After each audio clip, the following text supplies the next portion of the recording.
आज हम लोग देखते हैं मेल रिप्रोडक्टिव सिस्टम। अभी ह्यूमन के अंदर, इंसानों के अंदर दो प्रकार के होते हैं रिप्रोडक्टिव सिस्टम, यानी कि प्रजनन। एक होता है स्त्री के अंदर और एक होता है पुरुष के अंदर।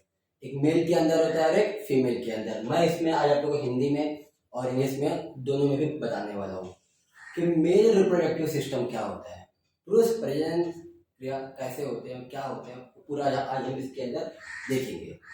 तो सबसे इम्पॉर्टेंट जो बातें हैं मेल रिप्रोडक्टिव सिस्टम के अंदर, वो है सबसे इम्पॉर्टेंट कोई चीज़ है तो वो होता है टेस्टिस।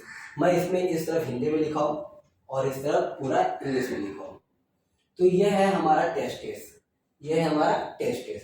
टेस्टिस का काम क्या होता है? टेस्टिस अपने अंदर स्पर्म को बनाता है। टेस्टिस अपने अंदर वीर्य बनाता है, यानी कि स्पर्म। टेस्टिस अपने अंदर स्पर्म को बनाने, टेस्टिस के अंदर स्पर्म बनता है। और देखो उसके यहाँ पर लिखा, यहाँ पर है स्क्रोटम, यहाँ पर एक स्क्रोटम। ये स्क्रोटम का काम क्या होता है? स्क्रोटम भी यहाँ पर काफ़ी ज़्यादा इम्पोर्टेंट टॉपिक है। स्क्रोटम एक लेयर जैसा होता है, एक मतलब एक थैली है। उस थैली क्या करता है? ये स्क्रोटम का काम क्या है कि हमारा जो टेस्टिस है, टेस्टिस को बाहर से कवर करके रखता है। टेस्टिस को बाहर से एकदम से वो कवर करके रखता है। क्यों कवर करके रखता है? क्योंकि बॉडी का जो टेम्परेचर है, हमारे बॉडी का जो नॉर्मल टेम्परेचर होता है, उस टेम्परेचर से कम टेम्परेचर चाहिए होता है स्पर्म बनने के लिए। तो वो जो स्क्रोटम है, ये अंदर का टेम्परेचर, जहाँ पर टेस्टिस होता है, टेस्टिस का टेम्परेचर कम रखने के लिए ये ऊपर से एक लेयर बनाया है, हमारे बॉडी के लिए बनाया है, उसको बोलते हैं स्क्रोटम। इसको बोलते हैं हम स्क्रोटम। अब आगे हम देखते हैं। अभी ये देख लीजिए, यहाँ पर एक टॉपिक है, ये लाल कलर का, ये लाल कलर का इसके ऊपर दिख रहा है, ये टेस्टिस से जस्ट ऊपर लाल कलर का दिख रहा है, इसको हम बोलते हैं एपिडेमिस। इसे हम कहते हैं एपिडेमिस कहते हैं। ये देख लीजिए, जो जस्ट टेस्टिस से जस्ट ऊपर एक लाल कलर का एक लेयर है, इसको बोलते हैं एपिडेमिस बोलते हैं। और उसी को हिंदी में कहते हैं अधिवृषण। हिंदी में उसे कहते हैं अधिवृषण कहते हैं। और टेस्टिस के ऊपर जो एपिडेमिस है, ये इस एपिडेमिस का काम क्या होता है? एपिडेमिस का काम ये होता है कि जब इसमें बन जाता है, एक बार टेस्टिस के अंदर स्पर्म बन जाता है, स्पर्म बनने के बाद हमारी बॉडी जो एपिडेमिस के अंदर स्पर्म को स्टोर करती है। टेस्टिस के अंदर स्पर्म बनता है और बनने के बाद ये स्टोर किया जाता है एपिडेमिस के अंदर। ये टेस्टिस के अंदर एक बार स्पर्म बन जाता है, उसके बाद ये स्पर्म को स्टोर करके रखा जाता है एपिडेमिस के अंदर, यानी कि वृषण कोश के अंदर, यानी कि अधिवृषण है, इसको हम बोलते हैं अधिवृषण। तो अधिवृषण के अंदर इसको रखा जाता है। अब आगे आप लोगों को बताता हूँ प्रोसेस क्या होता है कि एक बार यहाँ पे स्पर्म बन गया, स्पर्म बनने के बाद इसमें स्टोर करके रख दिया। अब जरूरत पड़ने पे क्या किया जाता है कि ये एक लंबा सा लाइन दिख रहा है आप लोगों को, इतना बड़ा लंबा लाइन, ये एक पाइप जैसा लाइन है पूरा, ये इसे कहते हैं वॉश डिफरेंस। इसे कहते हैं हम वॉश डिफरेंस। ये वॉश डिफरेंस का काम करता है। वॉश डिफरेंस बस एक पाइप लाइन जैसा होता है। हमारे घर में पानी होता है, तो उस घर जो पानी जब एक जगह से छोड़ा जाता है, तो एक पाइप लाइन के थ्रू हमारे घर में पानी आता है। बस वैसे ही काम करता है हमारा वॉश डिफरेंस। वॉश डिफरेंस क्या होता है कि जब एक बार यहाँ पे स्टोर कर दिया जाता है, तो जब जरूरत पड़ने पर जो स्पर्म को जब आगे भेजा जाता है, तो आगे एक पाइपलाइन के थ्रू जाता है। और वो पाइपलाइन हमारा ये रहता है, ये देखिए, यहाँ से स्पर्म निकलता है और यहाँ से होते हुए इस वॉश डिफरेंस के रास्ते से होते हुए ये यहाँ पर आता है, यहाँ से होते हुए ये यहाँ से यूरेथ्रा से होते आगे जाता है।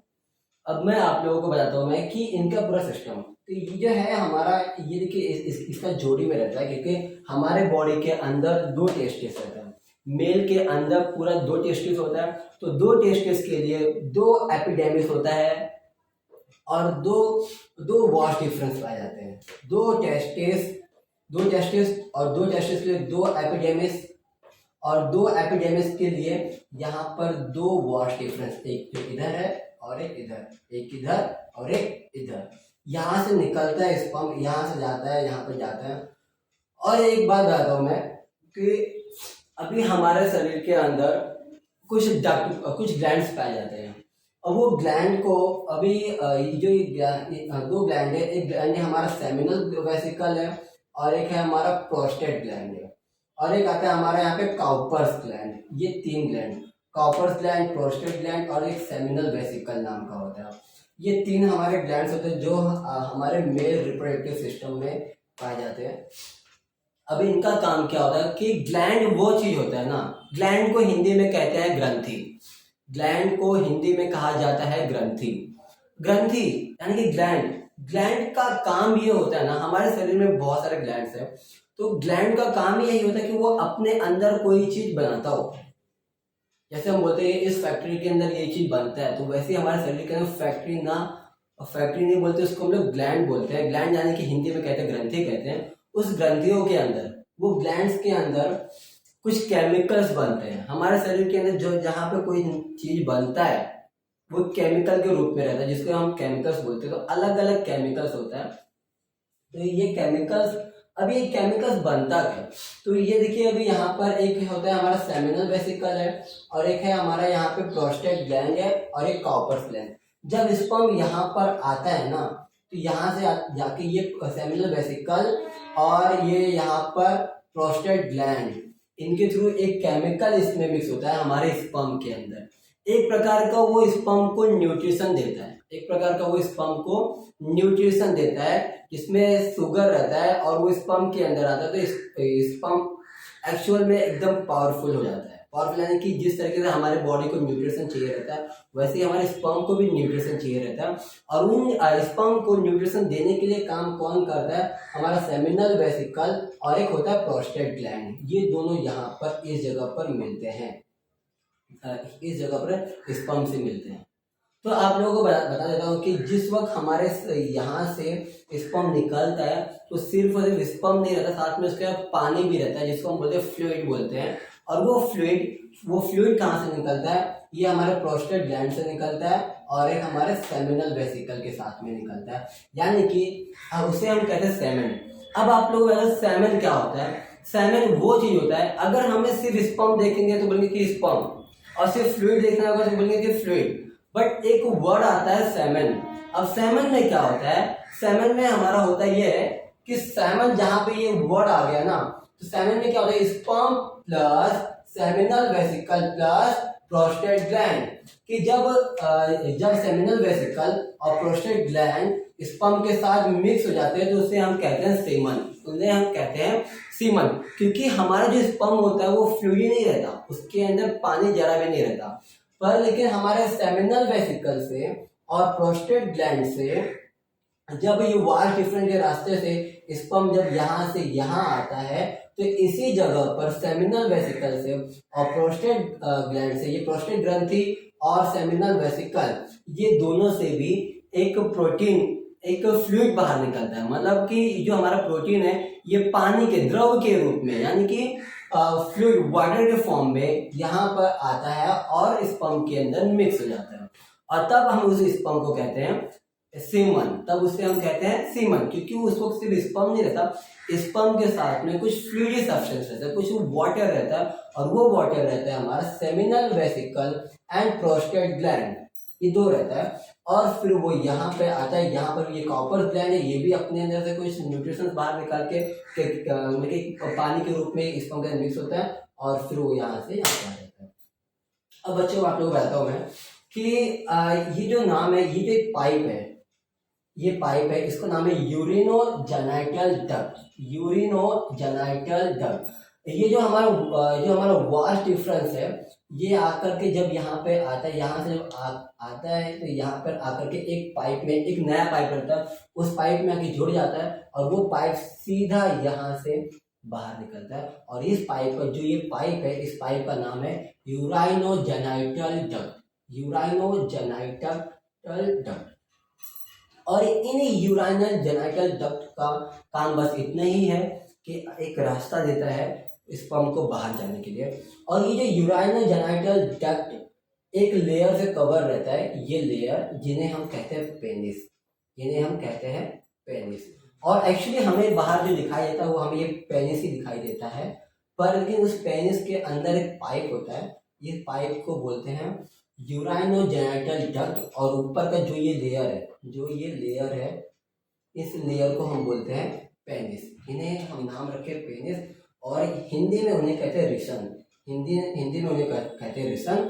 और ये जो यूराइनल जेनिटल डक्ट है, इनको हिंदी में कहा जाता है मूत्र जनन वाहिनी। हमारा 1 नंबर जो हम लोग बोलते हैं 1 नंबर हमारे इसी रास्ते से निकलता है, और इसी रास्ते से हमारा स्पर्म भी निकलता है। इसी रास्ते से हमारा स्पर्म भी निकलता है। ये यूराइनोजेनिटल डक्ट जो है, मूत्र जनन वाहिनी जो है, इसी रास्ते से स्पर्म भी निकलता है, और इसी रास्ते से हमारा 1 नंबर भी निकलता है। बस ये बात अलग है कि जो हमारे यूरिनरी ब्लैडर है, यहाँ पे अभी यूरिन हमारा जो रहता है 1 नंबर जैसे बोलते हैं, इसको बोलते हैं यूरिन बोलते हैं इंग्लिश में। तो ये जो यूरिन कहाँ से आता है कि जब अभी हमारे पैनक्रियास से एक यूरिन गैस निकलता है, और वो यूरिन जो हमारे जो यूरिन निकलता है, यूरिन जाता है हमारे ब्लड के अंदर। तो हमारा किडनी क्या करता है, ब्लड में से यूरिन को निकाल करके यहाँ पे यूरेटर से, ये जो है इसको बोलते हैं यूरेटर, इसको बोलते हैं यूरेटर्स के रास्ते से यहाँ से ला करके यूरिनरी ब्लड के अंदर स्टोर कर देता है यूरिन को। और जब वो यूरिन काफी ज्यादा हो जाता है, तो वो फिर इस रास्ते से डायरेक्टली इस रास्ते से यहाँ से बाहर आ जाता है, और सेम उसी रास्ते से हमारा स्पर्म भी जब ये टेस्टिस से निकल के एपिडिडिमिस में आता है, और टेस्टिस से निकलता है, फिर टेस्टिस से निकल के एपिडिडिमिस के अंदर जाके स्टोर होता है, यहाँ पे आके जमा होता है ये एपिडिडिमिस के अंदर। और इसी एपिडिडिमिस को हिंदी में कहा जाता है अधिवृषण के अंदर जमा होता है। जमा होकर के फिर वो इसे वाश डिफरेंस के अंदर जाता है, इस रास्ते से होते हुए जाता है, यहाँ पर आता है। और यहाँ पर सेमिनल वेसिकल, यानी कि सेमिनल वेसिकल को कहा जाता है शुक्राशय, और हमारा प्रोस्टेट ग्लैंड यानी कि प्रोस्टेट ग्रंथि, ये वाला लाल वाला, इन दोनों से यहाँ पे निकलता है कुछ केमिकल। वो केमिकल्स होता है कुछ पानी के द्रव के रूप में रहता है, वाटर के रूप में रहता है, जिन्हें हम कहते हैं फ्लूइड्स बोलते हैं। ये फ्लूइड दोनों मिक्स होता है स्पर्म के साथ में, और फिर सेम उसी रास्ते से जहाँ से हमारा यूरिन निकलता है, उसी रास्ते से हमारा स्पर्म भी निकल जाता है। हमारे मेल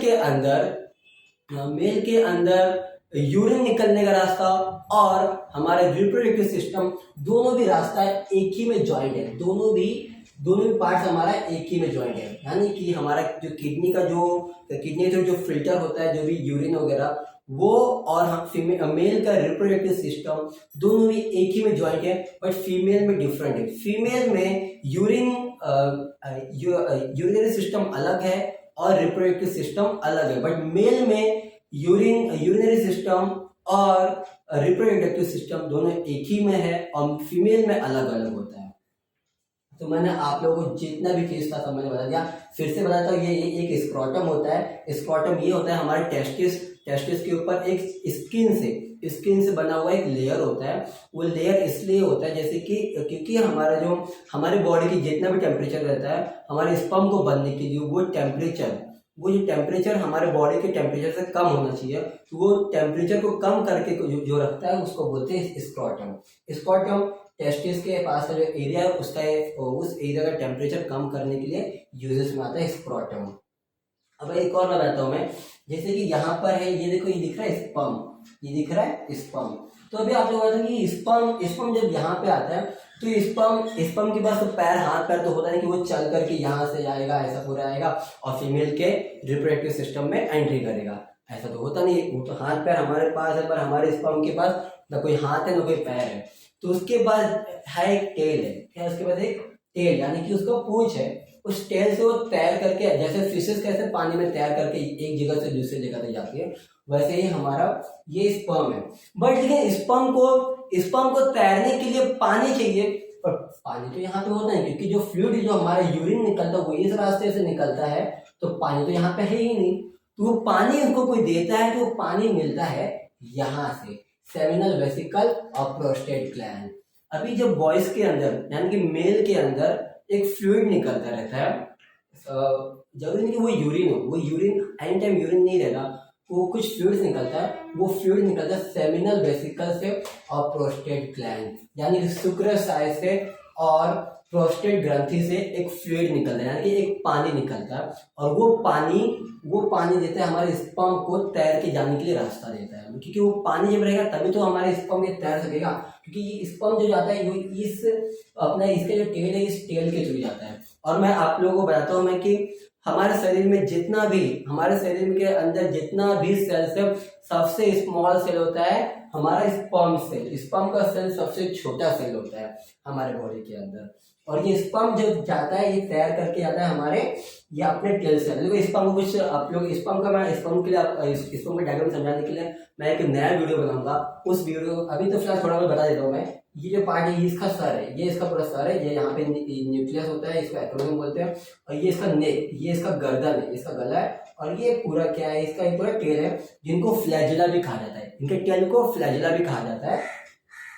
तो ये देखिए ये सेमन, अभी जिस वक्त हमारा स्पर्म बाहर निकलता है वो सिर्फ स्पर्म नहीं होता, उन्हें कहते हैं सेमन। सेमन क्या कहा जाता है क्योंकि सीमन इसलिए कहा जाता है क्योंकि उसके अंदर स्पर्म होता है प्लस सेमिनल वेसिकल होता है प्लस प्रोस्टेट ग्लैंड होता है। ये दोनों भी सेमिनल वेसिकल और प्रोस्टेट ग्लैंड ये दोनों भी हमारा फ्लूइड के रूप में रहते हैं यानी कि पानी के रूप में रहते हैं जो स्पर्म के अंदर मिक्स होता है और तब जाता है। तो फिर से मैं बता देता हूँ मैं, ये हमारा टेस्टिस है, यहाँ पे स्पर्म बनता है। ये हमारा एपिडर्मिस है जहां पर स्पर्म बन के जहाँ पे स्टोर करके रखा जाता है। और फिर ये आता है वाश डिफरेंस, ये वाश डिफरेंस रहता है, वाश डिफरेंस रहता है। और जिस वक्त हमारा सेमिनल वेसिकल और प्रोस्टेट ग्लैंड ये दोनों यहाँ से फ्लूइड छोड़ते हैं, यहाँ से फ्लूइड छोड़ता है तो यहाँ से पूरा पूरा पूरा पूरा फ्लूइड भर जाता है। यहाँ पूरा पानी के रूप में एक फ्लूइड आता है वो पूरा भर जाता है, केमिकल जैसा रहता है। और फिर यहीं से स्पर्म तैरते हुए ये वाश डिफरेंस के रास्ते से होते हुए आता है। और ये हमारा जो यूरिनल जेनिटल डक्ट है हमारा, ये इन्हें बोलते हैं मूत्र जनन वाहिनी। ये मूत्र जनन वाहिनी से होते हुए इस रास्ते से बाहर निकल जाता है। और इसका काम बस इतना ही है कि इनको बस कवर करके रखें। इसको हम बोलते हैं पेनिस बोलते हैं और हिंदी में इसको बोलते हैं रिक्शन बोलते हैं। समझ में आई बात बच्चे लोग? तो अभी ये रहा हमारा मेल रिप्रोडक्टिव सिस्टम पूरा। अगर आप लोगों को इसमें कुछ और भी पूछना रहेगा तो इसमें आप लोग मुझे इसमें आप लोग हमें कमेंट्स करिए तो मैं आप लोग को इसके आगे में बताऊंगा सब। और इसके बाद मैं एक और बनाऊंगा वीडियो जिसमें रहेगा फीमेल रिप्रोडक्टिव सिस्टम। और फीमेल रिप्रोडक्टिव सिस्टम का डायग्राम, जैसे डायग्राम इसका बना है वैसे डायग्राम इसका भी रहेगा, पूरा अच्छे से डिटेल में बताऊंगा। अगर आप लोग कुछ भी नहीं समझा तो मुझे इसमें कमेंट करिए, लाइक करिए, सब्सक्राइब करिए। Thank you.